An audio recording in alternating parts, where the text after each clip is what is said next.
Welcome to my podcast, Unlocking Potential, the Power of Opening Your Heart. This podcast is produced on Wurundjeri country. I acknowledge the traditional and culture of the Wurundjeri people, the first people of Melbourne, where we live and work. We respect and honour Aboriginal and Torres Strait Islander elders past, present and emerging. So, today on our podcast, we've got the wonderful Tara. Tara is an embodiment coach and specialises in emotional and energetic work. She helps people to uncover their personal power to create a fulfilling life. Tara came from an educational background. She's taught English across various private and public educational institutes, including I've got Navitas, Skilled Futures and New South Wales TAFE, and has positively impacted the life of thousands of refugees and migrants who came to Australia with agonising trauma in the hope of a better future. She has worked with thousands of refugees and empowered them to find employment and to settle in Australia, which is huge. Tara's mission is to empower millions of people to move away from suffering into pleasure and to create abundant, fulfilling life for themselves. Now she facilitates soul-led leadership workshops and runs group coaching as well as one-on-one sessions to help people specialising, specifically women, break through their limiting beliefs and past condition and traumas to see what is possible beyond fears and to create their dreams. How amazing is that? I met Tara, I think maybe it'd be longer. 2018 it was. Yeah, oh my God. Yep. So quite a few years ago, and had the pleasure of being in a leadership forum together, and we got to spend some time together, and we got to learn and learn from each other. And I think the best thing is we've kept in touch. We've loved that program. We've kept in touch and we've always reached out if we needed something or support. I think that is beautiful because it's, women supporting women, which I think is amazing. Yeah. Yeah. So Tara, tell us a little bit about why you're here, what story you're going to tell us today. Oh, that's exciting because that lights me up whenever I'm thinking about I'm sharing my story. I suppose I've got a lot to tell. So my story begins living the life and sharing my passion of helping women.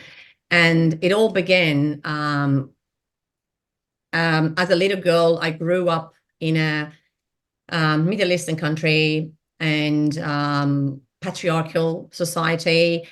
And I felt as a little girl, like growing up, particularly in we were going through the revolution and then the war. And I guess all sorts of things that the outside world can impact a little human. I was impacted, but not knowing until later stage of the life that it was about 2017, 16, 17, that I realized, I need to peel off all these layers. And they've been given to me and I adapted and adopted and then hold them onto, and they become part of me and I, as my identity. So for a long time in my life, I've been people pleasing and appeasing to everyone around me, particularly my parents and then my siblings and later my friends and later at work, not knowing that I'm actually, the more I am leaning into people pleasing and saying yes to others, the more I'm going further away from my true me. So true. Right. And we all do it. Yeah. And we're all shaped like differently, but it's interesting, isn't it? There's a common thread there. Yeah. But yeah, so tell us a little bit more about why you've come to chat with us today. Yeah, my passion and mission and really sharing from my heart is to just get my message out there to women who are in any parts of the world but especially in the Middle Eastern countries, don't think that you are made to conform and comply with the Yeah. societal norms. And just because you are born Muslim or following a certain religion and having faith doesn't mean that you don't have a power over your feeling, your emotions, your wisdom and intuition, right? Yeah. Because I've seen a lot of women, they think, oh, this is what Bible said, but this is what Quran said, or this is what that religious book said, and they wash their hands off their absolute power as a pure soul experiencing this life, and they just follow some rituals. Yeah. When I say that, I'm born Muslim, right? And I do respect the people who truly and genuinely knowing with open mind and consciously why they are following a certain faith, not getting into the trap of nitty gritty of things has to be a certain way, or if I don't do this, this is a sin, or I just committed a big sin, or I'll go to heaven, or if I do this, I'll go to hell, right? That breaks my heart when I hear that people are doing certain things only because of, having to face certain consequences. And therefore, as a result in this process, they just give the power away to anybody and anything. And that really breaks my heart. We as women are source of, we have the rite of passage to pass it down to the next generation. We have the absolute wisdom and beautiful energy to nurture ourselves first and foremost, but also everyone around us. Yeah. Yeah, I agree. It is truly the feminine energy, that, isn't it? Yeah. But I think you got a really good point there. And I don't think it's just one particular religion that does that. But I think that there are cultures, Mm. right, Yeah. that really promote that women are not Yeah. superior beings, or Right. they're not of the same level. Right. And I think in particular in some Middle Eastern countries it is like that, Yeah. right? Right. So how, like, here you are growing up in this environment, and you've got your blueprints, and then you decide to come to a different country, Yeah. and now you're in this environment where you're here to, affect many, many people's lives and change their lives. Yeah. Tell me how that came about. Like, how did you flick the switch to, Right. still believe in what you believe, but Yeah. also, add to that and add Yeah. to your own empowerment. Yeah, absolutely. Coming from that background and feeling the pain of being a woman and not being seen or heard, first Yeah. and foremost, inside of my own family dynamic, but also in a larger scale in the community, in the society, later in the workplaces, I found I am less than a man, less than the opposite sex. And the Yes. reason that I adopted that is because no matter how hard I tried, there was always something wrong with that. No matter how, like when I think about that, I say, oh my God, now I know why I did it. I completed and graduated 2 master's degrees simultaneously just to prove, this is crazy that I'm saying that, just to prove to myself and everyone else around me that, hey, I'm here. I can achieve as lot, if not more than a man, as good as a man. Hey, I'm here. See me. Hey, I'm here. Yes. Hear me. I'm here. I have all the qualifications, you name it. Why am not employable? Yeah. Why I cannot get the managerial roles and a man can, Yeah. right? Yeah. So it it was just those boxes that I felt like I don't fit in. I remember that I'm saying that, you may not believe me, but I'm sure you do, that I was told as a woman, I'm not allowed to wear red shoes. Can you believe it? Red shoes. Red shoes. And I was told off in a male dominant, like I was part of the, community, and I was a teacher, and I was a head teacher actually. And I was told by the manager at the time, who was a man, that I've been told that so and so, naming me, Tara is wearing red shoes in a meeting. Tell her off. She either is not attending this meeting from now on, or she has to change the color. Red. Is it because it's considered a Flash or flashy, flash right? or You are showing tarty your or things and you are attracting. Absolutely. yeah, there you go. So you're attracting other You're people because you attracting got other red shoes. people, Yeah. right? It's You're like, distracting other people. I don't know. That is yeah, how toxic, yeah, the mind or the ideology can be, to even think about. Like, I'm talking about logistics and planning and getting the whole work to the next level, and you were just picking on my shoes. mm, I couldn't digest it, yeah, right? yeah, And so I I stood firm in my stance, saying I'm wearing it no matter what, right? If they want to, dismiss me, fair enough. I know where I am. I know my knowledge. I'm so having so faith, deep confidence in my skills and knowledge that it doesn't bother me, yeah, right? yeah. It's a powerful thing to be able to speak your truth Mhm. and step into, being able to just do that, Right. particularly in a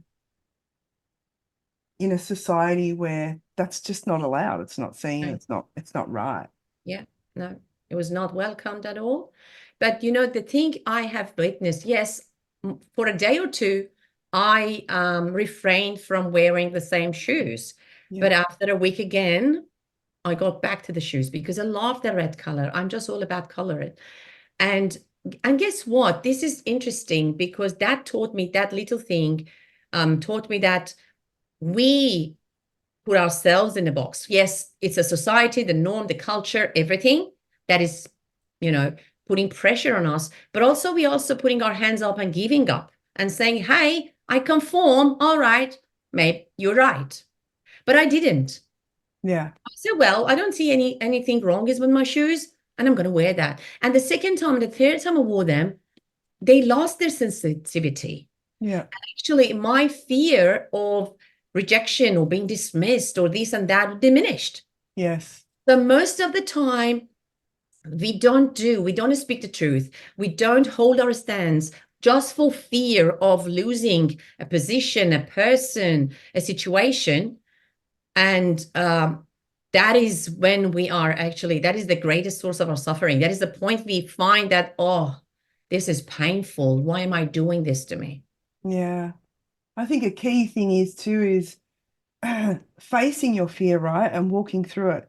Because when you Absolutely. do that, there's this big aha moment, there's such a moment for yourself where you gain self-respect Absolutely. and you go, hang on a minute, I had to do that for myself. Yeah, And then you're able to, when something else comes along, right. you're able to step into that a little bit easier the next time.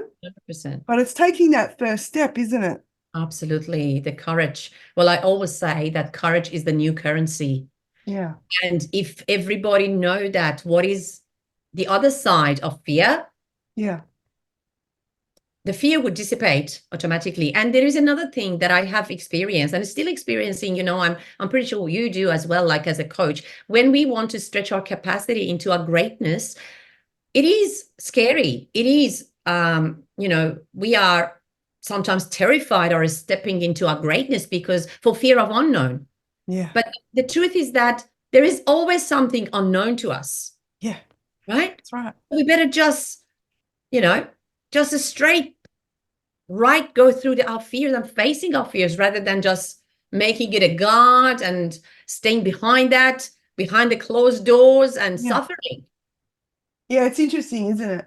I do. I go back probably a couple years now and I go, no, this is what I'm doing, and I'm speaking my truth, and blah blah blah. And yeah, Yeah. that was true. I was totally Mhm. speaking my truth. Yeah. But then I realized that I was holding back on what photos I put out on, say, social Mhm. media.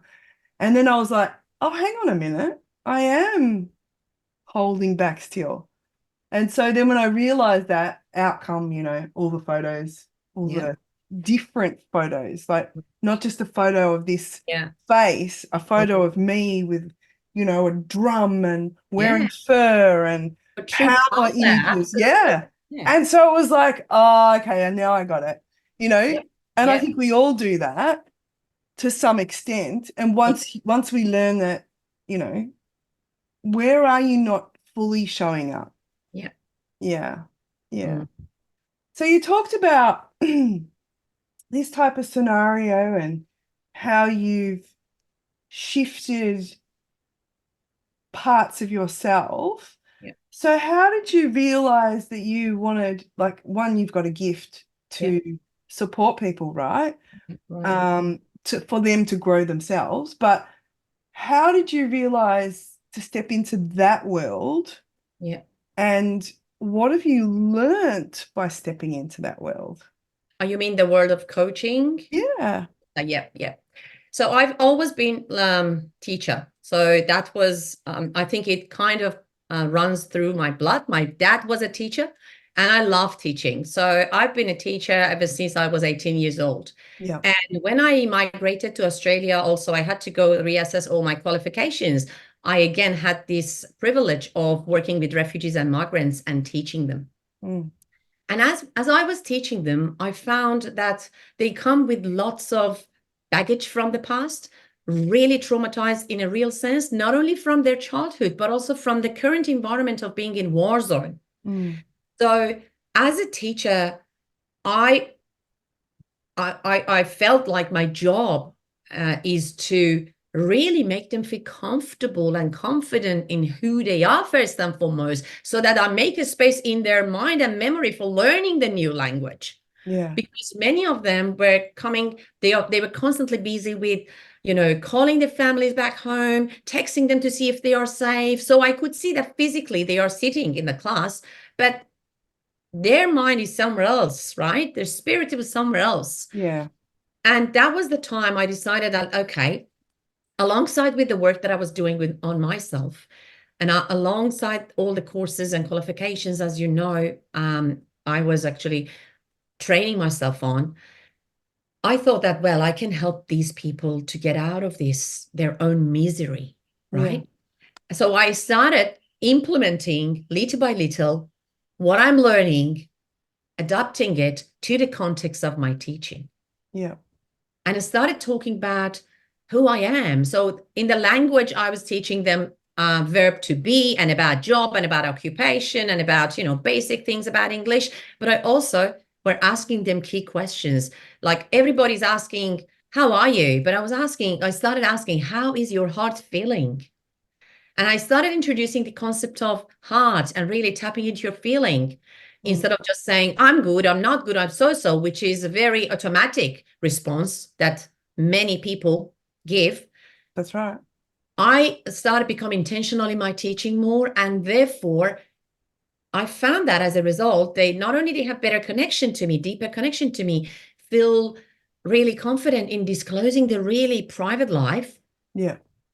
But also I found that, well, they are telling this to the children. And this is amazing. Mm. And we started talking about very simple concept of self-discovery in the context of English language. So instead of me teaching them, I am a student, I said, I'm a peaceful student. I'm a joyful student. So I started introducing these adjectives, and that was taking them to, oh, this class is different to another class, Yes. right? Yeah. Then later on, I thought, okay, if I'm impacting these people's life, they come out of their own shell. And later on, they came and give me feedback. They found employment.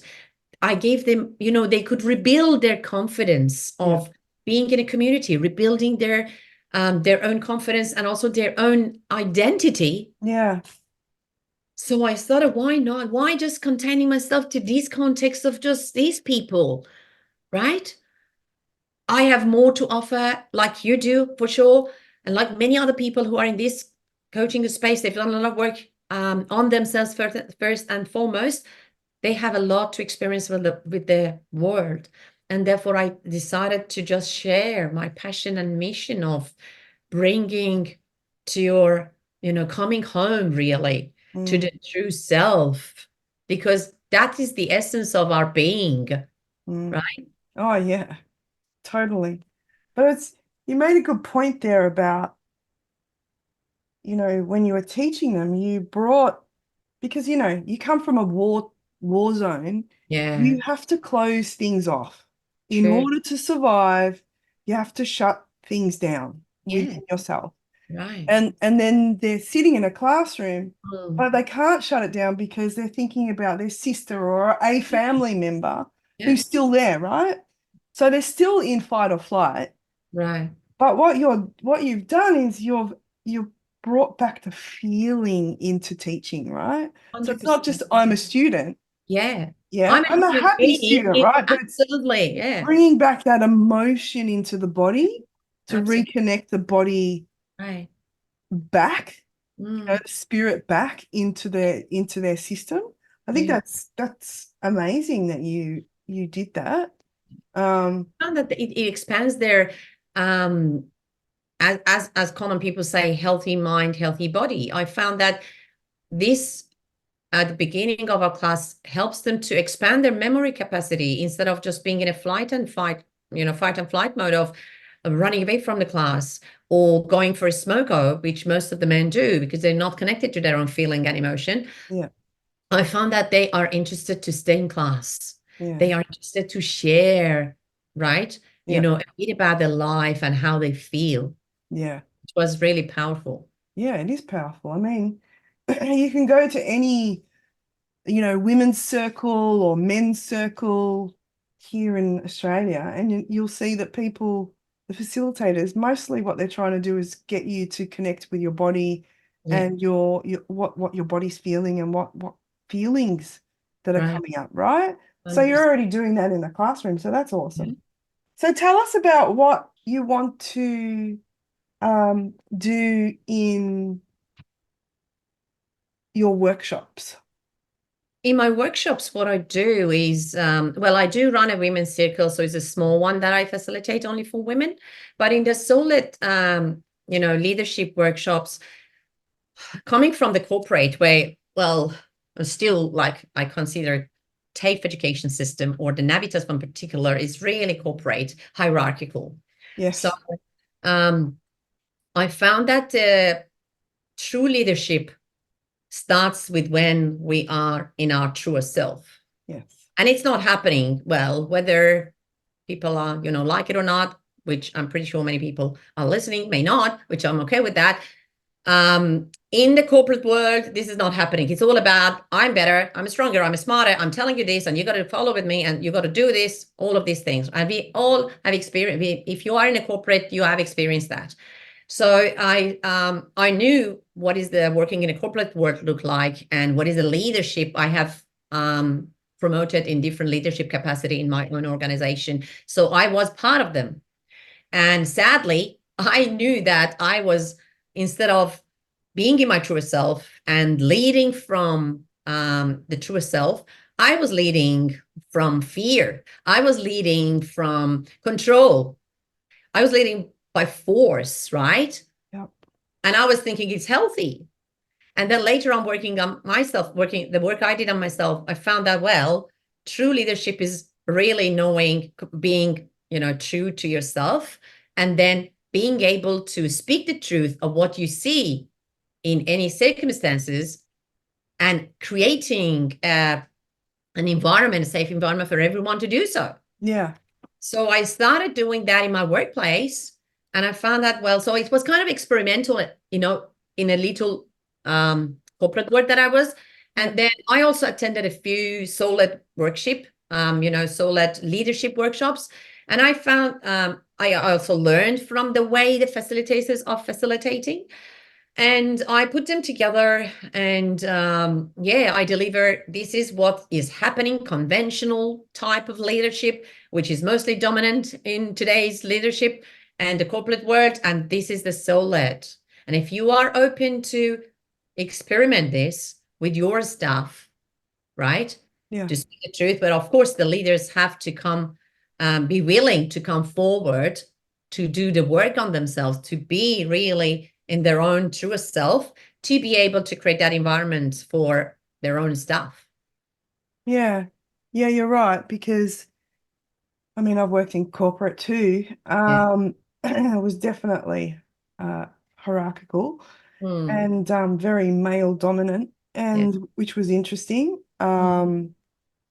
And I remember thinking to myself, how do you, if you're like, you're here in the organization, there's like maybe 4 or 5 steps above you. How do you bring the soul-led Mm. in? And I kept going, oh, how can I get it? And I was kept like reaching for this thing out here. Yep. But then I realized that I don't need to be out there. I Oh, just need to be right. in here. 100%. Yeah. Yeah. And it was when I realized that, then my energy was able to shift other people's Absolutely. energies around me. So it's, yeah. So true. And, that's exactly what you learnt, right? You Yeah. went in and you learnt to do that for yourself. Right. So what's different about Tara before your journey to Oh, Tara now? goodness me. It's like I feel like you're asking this question. You are comparing very old, outdated, I don't know, Toyota. I don't know what car to say with a very fast, um, car. If I Yeah, want to, want to make, an analogy. So before I was people pleasing, control freak, attending to everyone's need and really losing my own power, yeah, right? And in constant in fear of losing my status, losing even wealth, losing people around me, losing my even job, for fear of speaking the truth or saying yeah, something that sounded and felt right for me. So I was really contained in a sense, and it affected my motherhood, yeah. sadly. But I'm happy that I had the privilege of in this lifetime to work on myself, um, to pass it down to my daughter. And Mm, also it negatively affected that life, previous version of me, as a mother, also as a wife. So in my relationship, so I found that I'm actually robbing of my husband. I'm telling you, I'm feeling really vomiting, but I've got to share that with you in my true self, that to the extent that in my relationship, I wanted to rip my, you know, check my husband, his head off to that yeah, extent. I hated man because I was born in that society. I yeah, didn't know all of this until I did the work on myself, and I didn't do it intentionally. I constantly in that dynamic, I wanted to show, I've done this, but you're also here. I'm making money, but you're still here. Right? Does it make yeah, sense? yeah. So it affected all areas of my life. Mm, It was really, really toxic. And I am so blessed that I had the, you know, wisdom and willingness and courage to see all edges of me. yes. Yeah, it takes a lot It to does. walk to It, walk and have a good look, doesn't it? it does. Yeah, People who are listening to this, and I'm pretty sure they relate to what I'm saying and sharing here. There is so much value, gold. I don't know what you call pleasure, freedom, liberty, mm, bliss is happening to the other side that um, I don't even, and I know it's still in this work we do, there is still things coming up, oh, yeah. steering us up every day. So it's Never always gonna end. never Yeah, end. Absolutely. yeah, But it's kind of, I'm obsessed with, oh, what is the next one? Oh, what is the next edge? Oh, bring it on, right? Yeah. And because I see the impact I'm making on everyone around me, in my immediate family, I see the dynamic of my relationship is much more healthier. I created an environment for my husband even to speak his emotions, to share his emotions without judgment, without even me giving advice, right? Yes. Yeah. That is really gold. And that is what I would love for everyone to come forward in their, courage, face all their good, bad, ugly, beauty, aspects of them. Because once you work through that, it's just magic of, Yeah, it is. There life. isn't real words to say what it feels like when you've done a lot of work, Absolutely. and I agree with you. We're never not going to learn new things about ourselves because that we're human, right? But there's something that clicks at some point where you go, oh, and then you start to feel in a different Right. way. Right. And you start to see in a different way. Absolutely. And I remember a point for me, and I was watching a group of people and they were talking. Some were family, some were friends, they were all talking. And I was just quietly observing. And then I realized, oh my God, that friend that I've had for 20 years, I trauma bonded with that person. Oh my Yeah. God, my family, they're all in this trauma. Oh my Right. God. And then it was like bang, bang, bang. And I was like, Yeah. Yeah. wow. And then I was like, where am I in this? Mm. Am I still in it? And I mean, yeah, of course, Right. when you're hanging out with your family or friends, Yeah. there are still times where you hear yourself saying something, you go, oh, no, that's all right. Yeah. But it's certainly different the way you walk in the world. Oh, absolutely. Yeah. Mm, It it yeah, is. Yeah, it is. Yeah, you're right. I don't know what to say. It's absolutely different, yeah, right? Um, your energy is different and you only feel it. But I would like to make a point here. It's not only we feel it, everyone around us yes, feel our energy, yes, right? So with stepping into our greatness and speaking the truth, we are actually giving, showing other people the red, the green light that, hey, this is also available for you. yeah, I haven't done extraordinary job. Well, in a true sense, we did, didn't we? But yeah, or everybody, should they wish, to do and choose to, they can do. yes, Right. And I want to make another point here because we are in this space of, coaching and healing. There's a lot of coaches out there that makes it healing a really boo-boo and a big thing. So this scares the hell out of people, right? It was me when it comes to this. I was thinking, oh my God, I've got to face all these ugly part of me. Oh, it's yuck. I don't want to. And it's scary. And I get stuck and I get trapped in that. And how I'm going to get out of this. Oh, no, no, no, no. I don't want to. Right. But that is not true. Healing is not about getting rid of your past. Healing is all about seeing your past with grace, acknowledge it, right? And yeah, learn from that. And knowing the fact that, by knowing, I mean energetically in your body, feel it, that yeah, the things that were gifted to you, the traumas that you've been carrying all these years along with you, they are not yours, bloody. They are not yours, yeah, right? Just drop them. Just yeah. drop them, It's right? true. It's like we do this thing, a trauma occurs, and then we make up a story in our Yeah. head about the trauma, and then we carry that story. Yeah. And sometimes we're carrying, right? Sometimes we're carrying, but True. but the amount that we carry, Mm, and I think what you do when you're doing this work is you go, oh, that's what I'm carrying, and then you just put it down, absolutely. and Yeah. then you stare at it a bit, Mm, you look at it, You Yeah. go, oh, that's what it feels like when it's over there, Yeah. right? And then Yeah. go, oh, how did I behave in that? What Mm. did I create from that?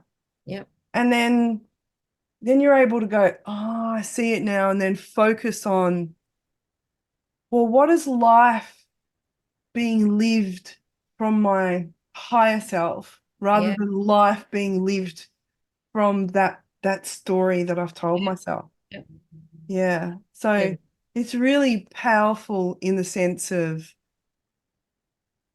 how you can see things differently. Oh, 100% right. From a different perspective. You Yeah. you feel so much grounded and calm inside Yeah. that I'm not saying that I don't get angry or frustrated. I think Yeah. we all do that. That's part of our humanness, Yeah. which is the beauty of humanness, right? But I also have the tools and ability to come to my center, Yeah. right? And I guess the power of this healing and the work we do on ourselves is that being able to navigate life with more grace and compassion Yeah. rather than, being reactive Yeah. and making a big fuss about everything. Yeah. So what would you tell the people that are listening and watching? What would you tell them is their first step? What do you think their first step is? What advice could you give them? I would say the first thing they would is asking yourself, is the pain or that I'm suffering, is the pain that I'm currently experiencing is greater than me stepping into change, rearranging me. Yeah. And if I don't do the work, what is it costing me? Mm. And it breaks my heart because most people don't realize it's costing them their life, Yes. right? Yeah. Oh, yeah. What is it costing you? It's costing you your whole life Yeah. if you choose to stay where you are in that suffering. Yeah. I met someone the other day, 78, and they said to me, oh, where do I start? Mm. And I was like, wow. Wow, that's It's amazing. never it's Wow. never too late, right? But Never wow. too late.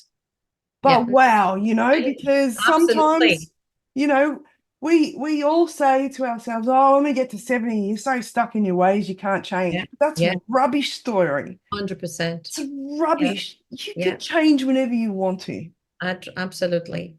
Right. And I True. just thought, wow, Mm. that is there's just so much inspiration in that one sentence from that person. It was like, well, okay, yeah. All right, this is where Yeah, you start, right. This is what you Yeah, got to look at.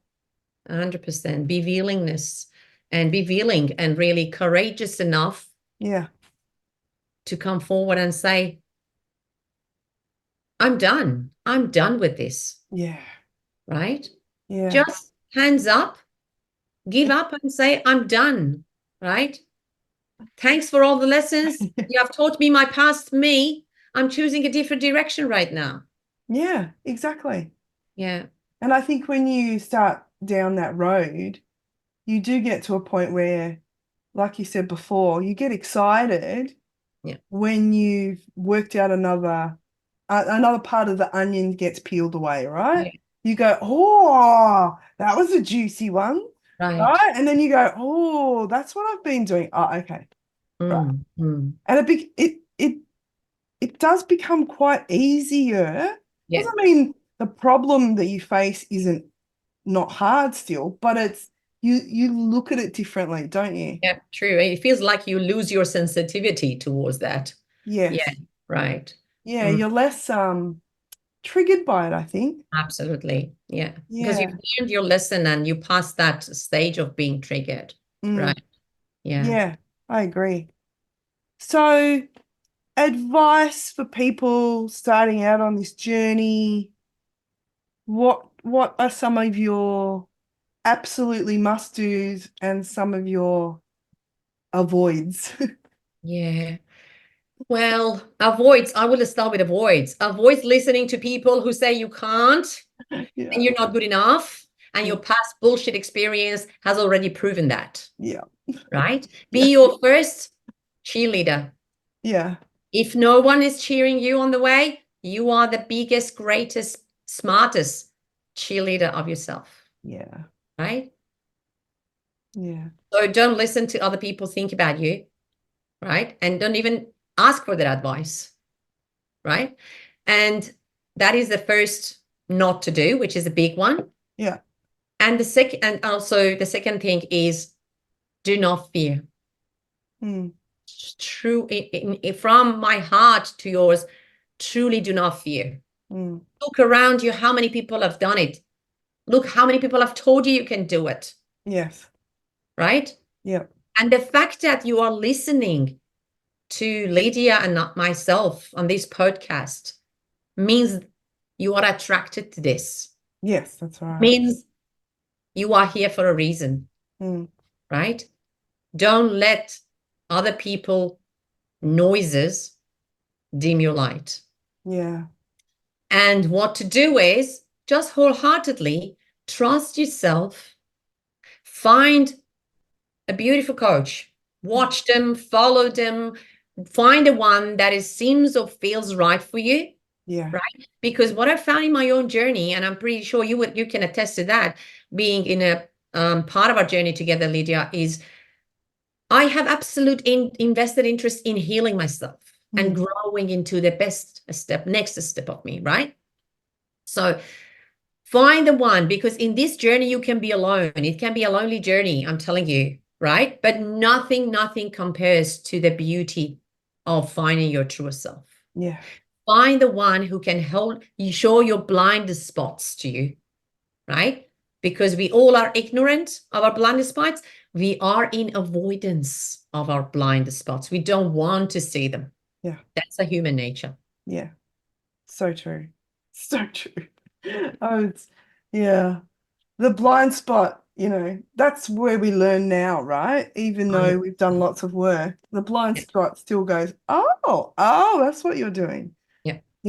I was just I was looking at something sort of like a couple of days ago and I was like, oh, that's a blind spot. Oh, I Mm. like that. Yeah. So it's still happening for me. I know it's still happening for you as well, but the key is to just step in and then ask questions, write down questions. I always say write down questions Yeah. and then interview the person that you want to chat to. Yeah. See how they feel when you're talking to them. Absolutely. Right. Yeah, you're right. It's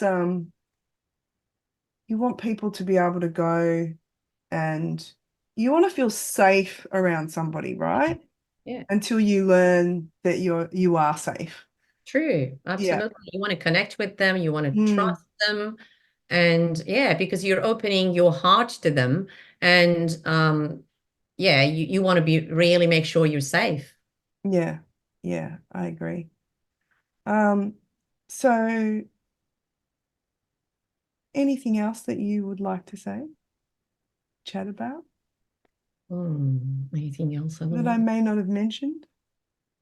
Oh, you beautifully directed the whole, uh, I think, pieces of puzzle together. And only the last point I want to again emphasize for people who are sitting on a fence, women particularly, thinking that should I do it? Should I not? How is it impacting my relationship and my kids and everyone else? I'm telling you, lovely people, choose yourself and don't worry about anything and anybody else because everything will shift around your energy. I can't say that. Choose yourself wholeheartedly. Love Mm. you. Oh, I love that. But it's true, isn't it? You have Yeah. to choose yourself. Yeah. If you're not choosing you, you're not going to do the work. No. And you got to choose you. And yeah, we still have a little bit of a ways to go to get, Yeah. women to start thinking about that. Society some of the things you see on TV, they influence still, but we're 100%. getting there. We're getting better than what we were, Yep. 10, 15 years ago. But yeah, you're right. I agree. Well, thank you, my darling. Thank you for coming on. Thank you Pleasure. for being here. It's been a privilege, and I'm really happy that you came here and chatted to us about all the things. So thank you. Was absolute pleasure and honor to be on this with you. And thank you to all the audience that are listening to me and you. Thanks for watching Unlock Potential, the Power of Opening Your Heart podcast. If you would like any further details, just contact us on www.wildme.com.au. Thank you.